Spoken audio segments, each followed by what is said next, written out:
Olá, tudo bem, galera? Nós agora vamos falar sobre subconjuntos, tá bom? Olha só, para a gente estudar e aprender subconjuntos, é importante que a gente tenha visto antes relação de inclusão. O que é relação de inclusão? Bom, é a condição para que o conjunto A esteja contido em um conjunto B. Tudo bem?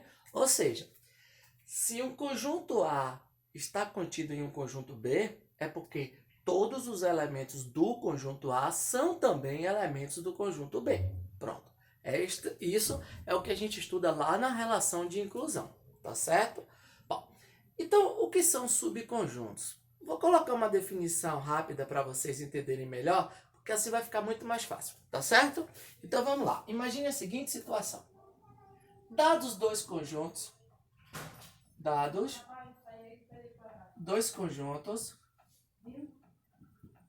A e B, dizemos que A é subconjunto de B se e somente se A está contido em B. Pronto.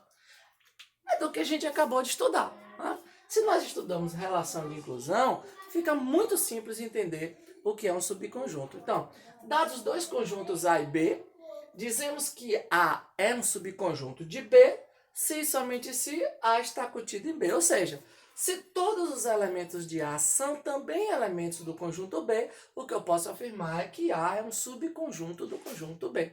Só isso, tá bom? Por exemplo, imagine a seguinte situação. Vou colocar aqui exemplo.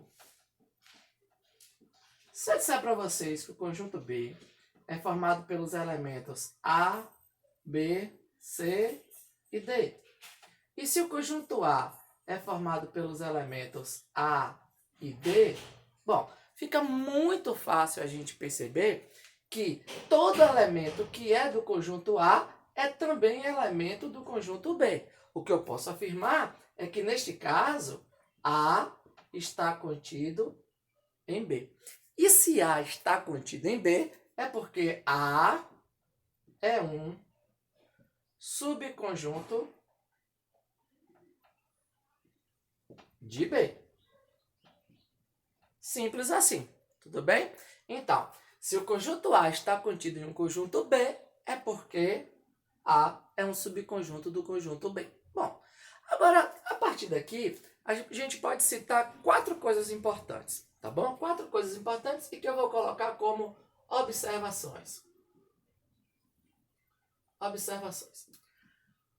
Quem assistiu o vídeo de relação de inclusão vai entender as 2 primeiras observações importantes, que são essas. Qualquer que seja o conjunto A está contido em A. Isso a gente viu quando a gente estudava a relação de inclusão. Bom, mas por que isso daqui é importante? Bom, para a gente relembrar o seguinte, qualquer que seja então o conjunto A é um subconjunto dele mesmo. Então, qualquer que seja um conjunto, ele já tem um subconjunto, que é ele mesmo. A segunda observação também foi vista lá em relação de inclusão. Qualquer que seja o conjunto A, o conjunto vazio está contido em A. Segunda observação também lá da relação de inclusão. Isso quer dizer que qualquer conjunto tem o vazio também como subconjunto, tá bom? Então, qualquer conjunto tem o vazio como subconjunto. Vou fazer uma pergunta um pouco difícil para vocês. Imagine a seguinte situação. Vamos revisar essas 2 primeiras observações. Qualquer que seja o conjunto A, ele já é subconjunto dele, tá bom? Segunda observação. Qualquer que seja o conjunto A, o conjunto vazio também é subconjunto dele. Bom, então a gente pode imaginar a seguinte situação. Qualquer que seja o conjunto A, ele tem ele mesmo como subconjunto e ele também tem o vazio como subconjunto. Deixa eu fazer uma pergunta para vocês então.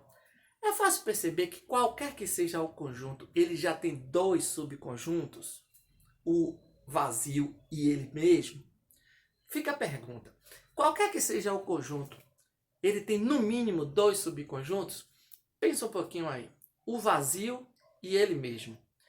Então, todos os conjuntos têm no mínimo 2 subconjuntos? Dá uma pausa no vídeo se você quiser, pensa um pouquinho, escreve, rascunha, depois você dá um play e veja a resposta. Sabe por quê? A resposta é não. Tem uma pegadinha aqui. Bom, essas duas observações levam a gente a crer que qualquer que seja o conjunto A tem ele mesmo como subconjunto e ele também tem o vazio como subconjunto. Mas tem uma coisa aqui agora que é importante a gente lembrar. Imagine vocês se eu disser que o conjunto A é o conjunto vazio. Bom, o conjunto A sendo o conjunto vazio, a gente não pode afirmar que qualquer conjunto tem no mínimo 2 subconjuntos.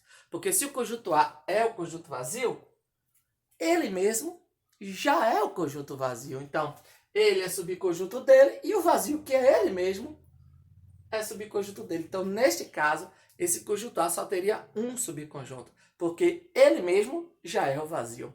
Tá bom? Mais tarde a gente volta para provar para vocês que isso é verdade.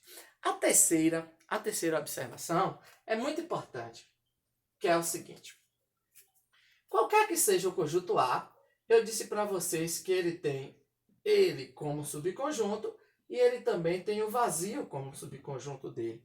Veja só, esses subconjuntos, o vazio e ele mesmo, eles são chamados de subconjuntos impróprios. São subconjuntos impróprios. Os outros subconjuntos são chamados, vou colocar assim, os demais são chamados de subconjuntos próprios. Tá bom? Então, olha só. Os subconjuntos, o vazio e ele mesmo, são chamados de subconjuntos impróprios. Os demais são subconjuntos próprios. Por exemplo, nesse conjunto B, que a gente deu no primeiro exemplo, A, B, C e D, B está contido em B. O vazio está contido em B, que são os subconjuntos impróprios. Esse daqui, A, que é formado pelos elementos A e D, ele é um subconjunto do conjunto B. Mas então esse tipo de subconjunto é chamado de subconjunto próprio. Tá bom? Quarta e última observação. Se o conjunto A tem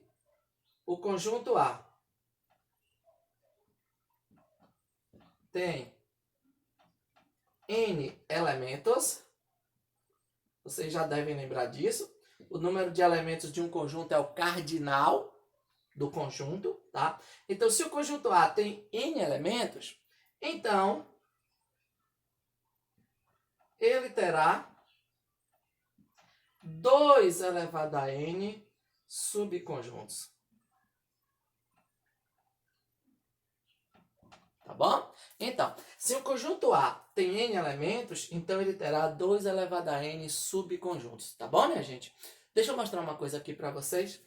Esse conjunto A, ele é vazio, então ele tem 0 elemento. Então, quantos subconjuntos ele vai ter? Pelo que a gente acabou de observar, 2 elevado a 0. E a gente aprendeu que 2 elevado a 0 é igual a 1, porque qualquer número elevado a 0 é 1, não é verdade? Então, se o conjunto A é vazio, ele tem apenas um subconjunto, e não 2, como eu fiz a pergunta para vocês agora há pouco, tentando enrolar vocês, tá bom? Então, se um conjunto A tem N elementos, então ele tem 2 elevado a N subconjuntos. Quando mais tarde vocês estudarem análise combinatória, fica muito mais fácil para vocês entenderem o porquê dessa fórmula 2 elevado a N, tá bom? Mas é importante agora que vocês lembrem disso. Então, se um conjunto A tem N elementos, por exemplo, esse conjunto B tem 4 elementos. A gente já conhece 2. O próprio B, o vazio, o terceiro que a gente conhece também é o A, ele já tem 3. Mas se a gente observar, tem 4 elementos do conjunto B, então ele terá 2 elevado a 4, que é 16. Então ele tem 2 elevado a 4, 16 subconjuntos. Tá bom? E que fica muito fácil a gente listar. São todos os possíveis conjuntos que estão contidos no conjunto B. Tá bom, minha gente? Isso aqui é subconjunto e ficou fácil.